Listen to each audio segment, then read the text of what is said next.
Alors pourquoi est-ce que je vous parle de ça? C'est parce qu'en fait, Marie-Louise m'a demandé de faire une synthèse des travaux qu'on conduit depuis 2 ans sur les interactions entre les clients et les collaborateurs. Donc les clients et les collaborateurs au contact du client, donc dans ces interactions-là. Donc en fait, nous, ça fait à peu près, je vous explique juste d'où ça vient, parce que pour asseoir un peu de crédibilité, sinon... ça fait 5 ans qu'on fait des expériences clients, donc on fait ça. Ça fait 2 ans qu'on fait des modélisations de l'expérience des collaborateurs quand ils sont au contact des clients. Et puis, ce qui nous intéresse, c'est de faire la synthèse. Et la synthèse, ça donne des choses comme ça. Je vous montre ça. C'est un peu pour faire de la pub, mais c'est aussi pour vous montrer que ce que vous ne voyez pas, mais vous voyez qu'il y a des barres bleues et des barres rouges, et ces barres bleues et ces barres rouges qui sont la synthèse de cette mise en miroir de l'expérience client et de l'expérience collaborateur, ça nous donne les moments les plus impactants, les plus intenses, ceux qui comptent véritablement. Donc, quand je vais vous parler des 9 visages excusez-moi, de ce parcours, c'est pour vous parler des moments les plus impactants, ceux qui ont le plus de poids, ceux qui font qu'un client est enchanté, ou au contraire fondamentalement désenchanté ou frustré, et ce qui fait qu'un collaborateur est engagé ou alors profondément désengagé. Donc je ne vous parle pas des interactions les plus fréquentes, je vous parle de celles qui ont le plus d'impact, et c'est ça qui est le plus intéressant à mon avis. Alors, sur quoi je m'assois pour vous dire ça? Sur la trentaine d'analyses miroirs qu'on a conduit ces 2 dernières années dans 15 secteurs d'activité que vous voyez ici, qui permet d'avoir finalement un panel d'activités très différents, assez complet, je dirais, puisqu'on va de la... Ah, c'est génial, le problème commence. On va de la téléphonie à l'industrie automobile, en passant par la banque, l'assurance, etc., et les transports. Donc ces 9 visages, je vais vous les décrire un par un finalement. Le tout premier visage, alors vous allez voir qu'il y a des interactions très positives, c'est-à-dire des interactions qui sont fantastiques, et puis des interactions plus problématiques, et c'est ça qu'on va couvrir rapidement. Rapidement parce que j'ai la pression du temps, etc. Donc premier visage, premier rôle, etc. C'est quand le collaborateur a un rôle de démineur. Qu'est-ce que j'entends par démineur? C'est finalement ce client qui vous dit, ce collaborateur qui vous dit, et qui est très fier de lui en disant j'ai réussi à désamorcer l'anxiété du client. C'est-à-dire que globalement on comprend bien la situation. Il avait un client très compliqué à gérer, un client qui arrive, qui est en colère, qui est en pleurs, qui est fou d'inquiétude, etc., etc. Et le talent incroyable de ce collaborateur, c'est d'avoir retourné ce client, c'est-à-dire de l'avoir en 5 minutes chrono, ou en 10 minutes chrono, ou en 20 minutes chrono, on s'en fiche. Il a transformé ce client qui était furieux en un client apaisé. Il a transformé ce client qui était en pleurs en un client qui rigole, et c'est ça qui est formidable. Grâce à quoi? Grâce à son écoute, grâce à sa patience, grâce à son empathie, grâce parfois même à son humour aussi. Merci Marie-Louise. Je vous donne un verbatim et je vais vous l'illustrer à chaque fois avec un verbatim clé qui me paraît très représentatif de cette situation-là. Mon meilleur moment, c'est lorsqu'une cliente, victime d'inondation, s'est présentée en pleurs et qu'elle est repartie en riant après que nous ayons échangé, pris du temps et dédramatisé la situation. Vous imaginez le tour de force que réussit ce collaborateur. Donc finalement, quand on comprend qu'est-ce qu'on peut faire de ce démineur, enfin, je veux dire, qu'est-ce que l'entreprise peut faire de ces démineurs, eh ben, comment en profiter? C'est même pas comment l'accompagner. Ben, c'est d'abord réaliser que ces démineurs sont des véritables pépites pour l'entreprise. Enfin, un démineur, c'est génial, c'est juste absolument fantastique. Donc, il faut pouvoir être en capacité de les identifier. Il faut bien sûr les valoriser, ces individus, parce que c'est des individus fantastiques. C'est aussi démultiplier leurs pratiques, et le meilleur moyen de démultiplier leurs pratiques, c'est de les repérer et de les faire témoigner. C'est-à-dire se débrouiller pour que ces démineurs viennent témoigner et échanger avec leurs pairs, qu'on fasse écouter des conversations de démineurs et qui donnent leurs astuces aux autres, de façon à ce qu'il y ait de plus en plus de démineurs dans l'entreprise pour le bienfait de tout le monde. Deuxième rôle, deuxième casquette, deuxième visage, deuxième situation clé comme ça, c'est quand le collaborateur est un sauveur.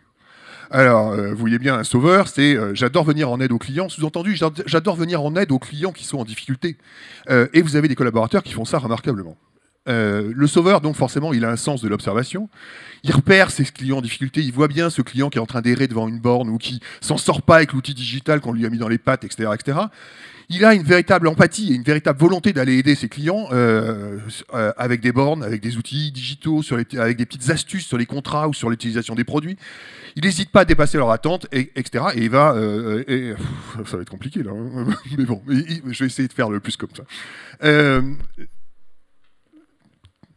Voilà. Je vous donne un verbatim que je trouve formidable. Vraiment, c'est peut-être notre meilleur sauveur des 2 dernières années. C'est quelqu'un qui dit « J'ai dû installer notre application à une vieille dame sur son téléphone en lui expliquant comment ça fonctionne et elle fut ravie. » Elle m'a offert une boîte de chocolat, ce qui est déjà formidable pour lui, le collaborateur, vous comprenez bien. Puis il m'a amené toutes ses amies pour que je leur montre. Donc il y a eu un défilé de vieilles dames sur cet individu. Du coup, elles sont toutes connectées, elles me remercient à chaque fois parce que c'est un business dans lequel il se voit assez régulièrement. Vous imaginez la scène est fantastique. La scène est fantastique pour le collaborateur, fantastique pour la ribambelle de vieilles dames qui arrivent ici, etc. Et qu'on aide à toutes mettre etc. Et elles sont toutes formées ainsi aux outils digitaux de l'entreprise, ce qui est absolument génial. Donc, comment est-ce qu'on accompagne notre sauveur? Il faut donner, il faut les repérer bien évidemment aussi, on comprend bien l'intérêt.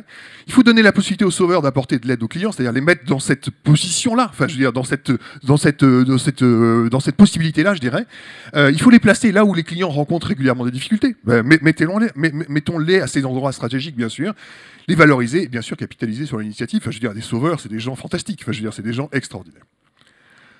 Là, on a mangé notre pain blanc, c'est-à-dire qu'on a vu les interactions les plus profitables. On va plonger dans un monde un peu plus ténébreux maintenant, avec des interactions forcément plus problématiques. Mais c'est là où on en vient dans la contingence dont parlait Michel. Troisième cas de figure, on est dans le suspicieux. Alors le suspicieux, vous comprenez que ça, c'est un autre prototype de collaborateur. Je ne dis pas qu'il est tout le temps suspicieux, je dis juste qu'il est de temps en temps suspicieux, comme ça. Le leitmotiv du suspicieux, c'est « j'aime pas les resquilleurs et encore moins les fraudeurs ». Oh non, ils les aiment pas. Et donc, comprenez bien ce leitmotiv que ça va être compliqué d'interagir avec notre suspicieux. Le suspicieux, finalement, comment le décrire? C'est quelqu'un qui ne croit pas les clients, enfin, qui a du mal à croire les clients, qui ne les croit pas sur parole. Et donc, parce qu'il ne croit pas le client, il cherche à débusquer. Alors, il va débusquer les faux retours produits, les retours produits abusifs. Il va débusquer les tricheurs à l'assurance, par exemple. Et ça, il s'en fait une notion d'excellence presque dans son métier. Avant tout, ce qu'il faut comprendre, c'est qui il est, ce suspicieux. Ce suspicieux, en fait, c'est quelqu'un qui veut défendre l'intérêt de l'entreprise. Enfin, je veux dire, il est là pour défendre son entreprise. Et il pense vraiment très bien faire avec ça. Il y a même, je vous dis, une forme d'excellence là-dedans. Je veux dire, tout le monde n'est pas capable de débusquer un tricheur dans l'assurance. Donc, il y met de l'excellence, vous voyez ce que je veux dire? C'est ça qui est intéressant.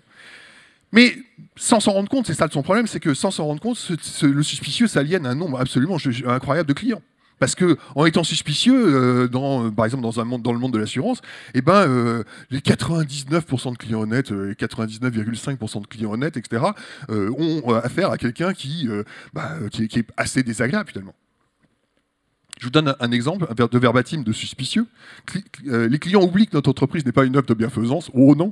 Donc dans ce cas, je donne ce qui est préconisé par le marketing, ni plus ni moins. Ce qui veut dire, par là, c'est la règle, j'applique la règle.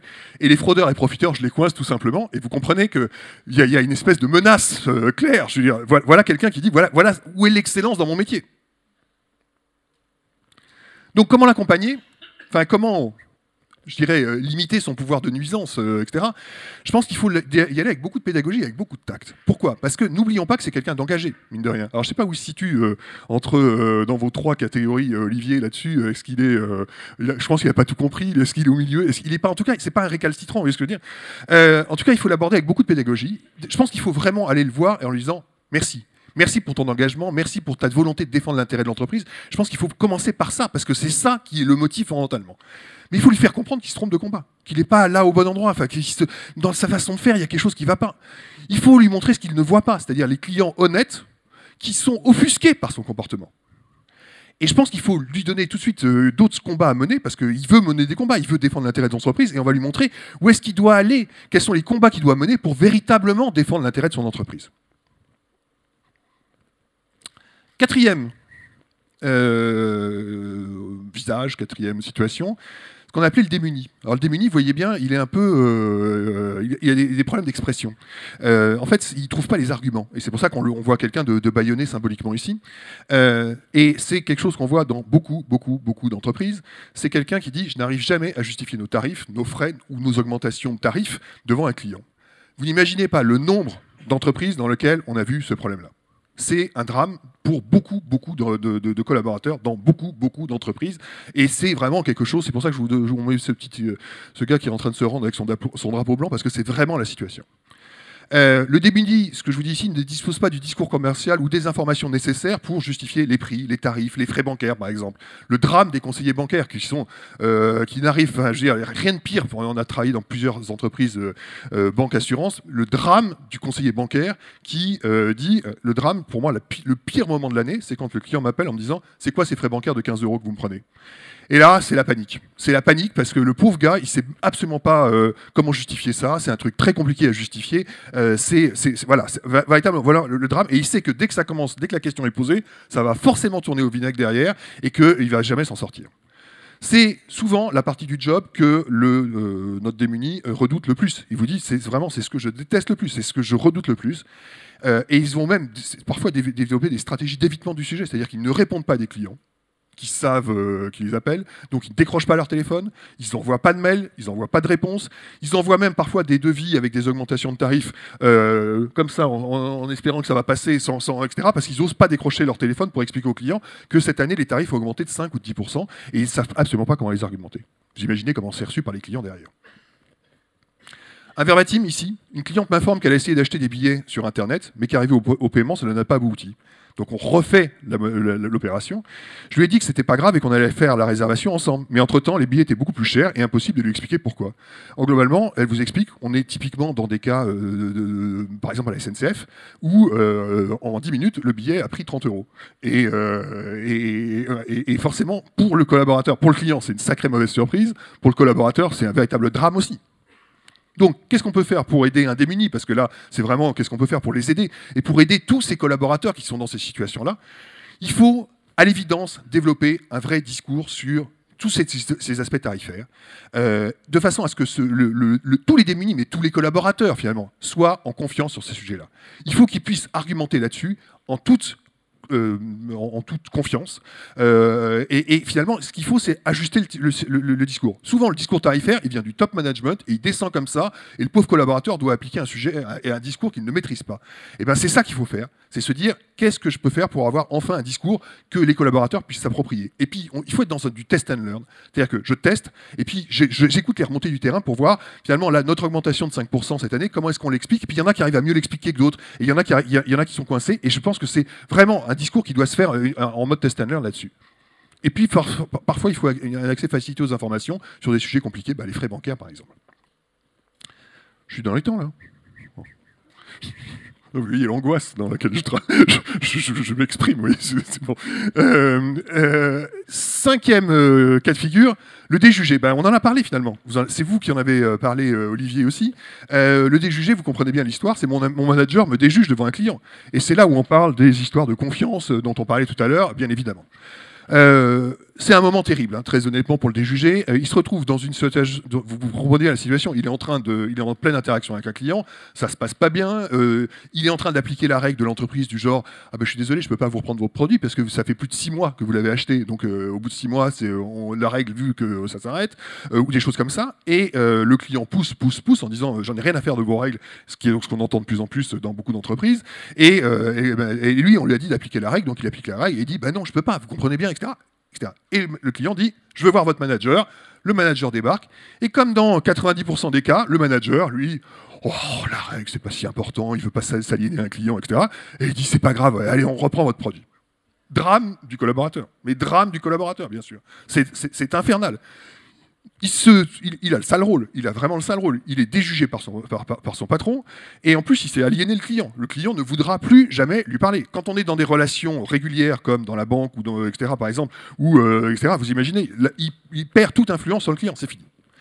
Donc, on est sur une situation qui est terrible, et forcément, qui est potentiellement très nuisible à la collectivité. Alors je vous donne un verbatim très clair là-dessus, mais qui est assez, qui a l'avantage de bien décrire les choses. Regardez ici. Le client a commencé à être agressif dans sa façon de parler et insultant envers moi. J'ai donc fait appel à mon responsable qui n'a pas attendu très longtemps avant de lui donner raison. Donc c'est même pas le client qui fait appel ici, c'est le collaborateur qui fait appel à son manager pour se défendre de ça. J'ai donc fait appel à mon responsable qui n'a pas attendu très longtemps avant de lui donner raison, au détriment de mon bien-être. Je me suis senti lâché par mon responsable et en situation d'impuissance. Le client n'a donc plus qu'à m'insulter pour avoir ce qu'il veut. C'est très décourageant, j'étais dépité et en colère contre mon responsable et contre le client. Je me suis donc senti très seul. Et c'est ce sentiment de solitude qui est terrible. Parce qu'à la fin, il est tout seul avec les règles, est-ce qu'il doit les appliquer, pas les appliquer, tout seul dans sa relation avec son manager qu'il a déjugé, et tout seul vis-à-vis du client, évidemment de beaucoup de clients dans ce genre de situation. Donc, qu'est-ce qu'on peut faire là-dessus ? Je pense qu'il faut, alors c'est là où, vous voyez, c'est formidable d'être le troisième à parler, c'est là où je pense que la relation tripartite que vous décriviez est parfaite. Parce qu'effectivement, il faut se mettre d'accord sur ce genre de choses, mais au préalable. Enfin, a posteriori, on peut faire des choses, mais déjà, a priori, qu'est-ce qu'on fait dans ces cas-là? Je pense que c'est un truc qu'il faut scénariser. Bien sûr qu'on aura toujours besoin de ce genre de choses. Bien sûr qu'on aura toujours à un moment un client qui dira « je veux voir votre manager », ou on aura toujours besoin du recours du manager, etc. Bien évidemment. Mais prévoyons ce moment-là. Scénarisons-le. Mettons-nous tous d'accord entre ça. Qu'il y ait une complicité entre les collaborateurs et le manager autour de ces petites scénettes, finalement. Parce que ces petites scénettes, c'est un jeu de rôle. Ils vont jouer le bon flic et le mauvais flic.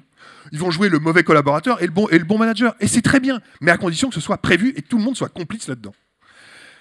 Et puis, ça n'empêche pas, même si on a prévu, ça n'empêche pas de débriefer après. Ça n'empêche pas de débriefer entre le manager et le collaborateur. Le nombre de fois où les collaborateurs se font déjuger et il n'y a aucun débrief derrière. Mais pas le début de la queue d'un débrief. Je veux dire, on est là comme ça, c'est fait, et on passe à autre chose parce qu'on a autre chose à faire. Et on laisse le pauvre collaborateur comme ça. 7e situation, je vérifie. 6e situation, le piégé. Le piégé, vous comprenez bien ici, il doit appliquer des règles inapplicables. Mais vous n'imaginez pas le nombre de fois où on a vu ça. Vous n'imaginez pas le nombre de fois où dans les situations... Parce que finalement, à travers toutes les études qu'on a conduites, on a identifié à peu près 500, 600 types d'interactions différentes, etc., etc. Alors il y en a qui se recoupent, d'accord? Mais à un moment, le nombre de fois où les collaborateurs se retrouvent à devoir appliquer des règles inapplicables. Le piégé, donc, c'est ce que je vous dis ici, tente d'appliquer des règles et des procédures difficiles, voire quasiment impossibles à imposer aux clients, et parfois de plus en plus impossibles à appliquer, parce que les clients sont de plus en plus, contestent ça de plus en plus, parce que les règles, ils n'en ont plus rien à faire. Ce qui compte, c'est qu'est-ce que vous faites pour moi, et comment est-ce que vous me traitez, moi, donc vos règles, rien à faire. Le collaborateur est conscient de cette situation, mais ne reçoit pas le soutien de sa hiérarchie, voire même une pression de la hiérarchie à dire « Non, non, non, la règle, c'est la bonne règle, tu l'appliques et tu continues à l'appliquer, malgré les difficultés qu'il peut avoir. » Et donc le collaborateur se retrouve régulièrement confronté au foot des clients sur ce genre de sujet. Le verbatim type, c'est celui-là. Toutes les 2 heures, en fait, on est dans l'industrie du cinéma, on travaille pour une chaîne de cinéma, etc. Et c'est les collaborateurs qui vous disent, toutes les 2 heures, alors je vous donne le verbatim et je vous explique la situation, les clients nous manquent de respect, nous poussent ou nous insultent, parce qu'on ne les laisse pas rentrer par l'intérieur pour aller aux toilettes en fin de séance. C'est le drame du collaborateur qui, toutes les 2 heures, à la fin de la séance de cinéma, est obligé d'expliquer... Il arrive dans le haut de la salle et il est obligé d'expliquer à tout le monde que la sortie, c'est par là-bas, en bas à gauche. Et ça va direct dans la rue. Et il y a toujours, immanquablement, 4, 5, 6 clients qui viennent et qui disent « Attendez, j'aimerais bien aller aux toilettes. » Et il dit « Non, non, je ne peux pas vous... » Et là, les clients disent « Quoi ? Qu'est-ce que vous êtes en train de me dire? Je viens de vous lâcher 50 €, je viens de passer 2 heures dans votre établissement et vous allez m'expliquer que je ne peux pas aller utiliser vos toilettes ?» Et il dit bah oui. Et il dit mais non. Alors je peux vous assurer, c'est pas vous qui allez m'empêcher d'aller aux toilettes. Et ça part comme ça, et ça part, etc. Et le collaborateur vous explique que tous les 2 heures, il fait ce truc-là, la boule au ventre, en se disant que toutes les 2 heures, il va être obligé de confronter à cette situation-là. Ce qui est intéressant, c'est quand on fait remonter ça au management de cette entreprise, la présidente dit tout de suite, mais c'est inique comme règle, c'est son terme, c'est inique. Et elle dit, on arrête ça tout de suite. On arrête ça tout de suite, on arrête de faire vivre ça à nos collaborateurs, et c'est là où le top management rencontre le terrain et dit, arrêtons ça. Donc c'est pour ça que très simplement, sur ce genre de choses, il faut identifier ces moments. Ces moments qui sont extrêmement perturbants pour les collaborateurs et pour les clients. Enfin, vous comprenez bien le côté ravageur que ça a des 2 côtés. Il faut certainement assouplir ces règles. Qu'est-ce qu'on fait pour, si on veut avoir cette règle, qu'est-ce qu'on fait pour l'assouplir? Ou alors, comme dit la présidente de cette chaîne de cinéma, éliminons tout ça, parce que voilà. 7e cas de figure, vous êtes toujours en vie, oui? 7e cas de figure, le prudent. Le prudent, c'est quelqu'un qui a appris à être prudent, ou qui, dans sa culture d'entreprise, est prudent. C'est quelqu'un qui dit « j'attends d'être sûr à 100% avant d'annoncer quoi que ce soit au client ». Vous comprendrez bien que le prudent prend systématiquement des précautions avant d'annoncer quoi que ce soit au client. Il veut être sûr à 100% avant de lui communiquer toute information. Alors ça peut être une information de retard, vous pensez au monde des transports, ça peut être une information de délai. Le conseiller qui dépend d'un back-office, qui est en front avec les clients et qui dépend d'un back-office et qui se dit eux dans le back-office, je suis jamais sûr de rien, donc je vais attendre qu'il s'engage avant d'annoncer quoi que ce soit au client. Et pendant ce temps-là, vous avez le client qui est là, genre, attendez, mais je vous demande juste un délai, vous pouvez pas m'annoncer ça, etc. Voilà. Ça peut être le montant d'un geste commercial. Attendez, a priori, ça va être 40 €, mais déjà, non, il préfère pas dire ça, parce que si c'est moins, il sait que ça va mal se passer pour lui, donc il est extrêmement prudent. Alors, ça relève souvent de culture d'entreprise. Il y a des cultures d'entreprise d'ingénieurs, où on ne donne une information au client que quand on est sûr à 100% de cette information. Pas question de donner une information pas fiable. Ça fait rire certains d'entre vous. Mais c'est vrai. Et dans les boîtes où il y a une culture d'ingénieur, on n'annonce rien qui soit pas 100% fiable, vérifié, Sauf que ça crée un espace-temps qui est terrible et qui correspond pas du tout à l'espace-temps dans lequel s'inscrit le consommateur aujourd'hui, qui veut de l'immédiateté, qui veut du temps réel, qui veut du etc., etc., etc. Un verbatim emblématique de ça. Le manque de fiabilité des informations en cas de retard est un des pires moments. C'est le collaborateur qui parle. On n'est jamais sûr de rien, donc on ne dit rien. Clients dans le brouillard, tout comme nous, au bout d'un moment, on se fait défoncer par des clients excédés. Et voyez bien la situation. Et voyez bien ce qui se passe. Et voyez bien cette différence d'espace spatio-temporel ici, etc. Enfin, c'est ça dont on parle. C'est ce décalage-là qui est redoutable. Donc comment accompagner tout ça ? Je pense qu'il faut, à l'évidence ici, rassurer le collaborateur sur le fait qu'il puisse donner une information en temps réel, même s'il doit la modifier, la préciser, voire la rectifier dans un second temps. Je pense que la notion d'immédiateté est très importante. Mettre cette information conditionnelle en disant, pour l'instant, voilà les informations dont on se dispose, et voilà, on est pour 20 minutes de retard, etc. Et je vous tiens informé parce que c'est l'information que j'ai pour l'instant. Je reviens vers vous dès que j'ai plus d'informations, etc. Il n'y a pas mort d'homme. Il n'y a pas mort d'homme, et il ne fera pas forcément des jugés. Quand il annonce, je suis désolé, ça se complique maintenant, c'est 45 minutes, ben c'est pas grave. Je veux dire, il donne le sentiment qu'il est au même rythme que les clients et qu'il ne cache pas d'informations. Je pense qu'il faut bien mettre en évidence les bénéfices d'une information rapide du client, parce que ça a beaucoup de vertus, ça compte, ça a beaucoup de vertus, et ça, ses collaborateurs ont besoin de le comprendre. Et puis, il faut développer le sentiment du droit à l'erreur. À un moment, les collaborateurs ont le droit de se tromper, et je pense qu'il faut les déculpabiliser là-dessus, et il faut arrêter de leur mettre une pression monstrueuse là-dessus, je pense qu'il faut aussi les déculpabiliser là-dessus. Il faut en parler. Il y a l'impuissant. Alors, sans s'immiscer pour autant dans des sphères privées, il faut parler de l'impuissant. Et l'impuissant, il y en a beaucoup plus qu'on ne croit. Ce que je veux dire par là, c'est que c'est le client qui dit, c'est le collaborateur qui dit, j'ai aucune marge de manœuvre pour régler le cas spécifique de ce client. C'était un sujet que vous abordiez. Là aussi, le nombre de fois on se retrouve dans ces situations de pauvres collaborateurs coincés par des règles, coincés par des procédures, qui savent ce qu'il faudrait faire, ou qui savent quels sont les gestes qu'il faudrait poser pour apaiser le client, lui donner raison, etc. Et qui sont incapables, enfin qui sont pas incapables, qui sont dans l'incapacité, dans l'impuissance de le faire. D'accord ? Donc l'impuissant n'a pas l'autonomie, vous comprenez bien, pas la délégation de responsabilité nécessaire pour. Donc c'est vous qui parliez de délégation de responsabilité, vous voyez à quel point le sujet était parfaitement lancé, pour répondre à la situation auquel il doit faire face. Il n'y a donc pas de solution à sa main pour proposer à son client. Et là, c'est terrible, parce que quand vous êtes face à un client qui vous vocifère, qui vous hurle dessus, et que vous n'avez pas la solution à la main, bah, globalement, la seule stratégie possible, c'est de faire le dos rond. Et c'est très, très, très désagréable. Très désengageant. C'est ça qu'il faut comprendre. Je veux dire, le client est furieux, le collaborateur est furieux, désengagé, etc. Il ressort, mais dans un état second de ce genre de choses, et c'est ça qu'on doit forcément éviter. Et vraiment, on est dans une situation d'impasse que vous comprenez bien. Je vous donne un verbatim, on est dans le monde de l'hôtellerie, un collaborateur qui dit devoir gérer les dysfonctionnements avec Expedia. Les réservations entrent alors que nous sommes au complet, les clients se présentent alors que nous n'avons même pas reçu le mail de réservation, on passe pour des gens peu professionnels alors que nous ne sommes même pas responsables puisque c'est le site internet. Le problème dure et le sentiment est qu'au siège, rien n'est fait. La semaine dernière, c'est arrivé 4 fois, un très mauvais moment, vous imaginez la scène. 4 fois dans la semaine, le pauvre collaborateur au front à la réception de l'hôtel, surtout avec des clients qui débarquent, parfois à 22h, persuadé d'avoir une chambre, et lui, il n'a pas la réservation. Il n'y a rien. Et il doit gérer ça, et ça se trouve, l'hôtel est complet, et etc., etc. Comment il fait ? Qu'est-ce qu'il fait dans ces cas-là ? Comment l'accompagner ? Je pense qu'il faut avoir, au niveau du haut management, une vraie volonté de ne pas laisser, les collaborateurs dans ces situations intenables. Ça part de là. Se dire, on ne veut pas faire vivre ça à nos clients.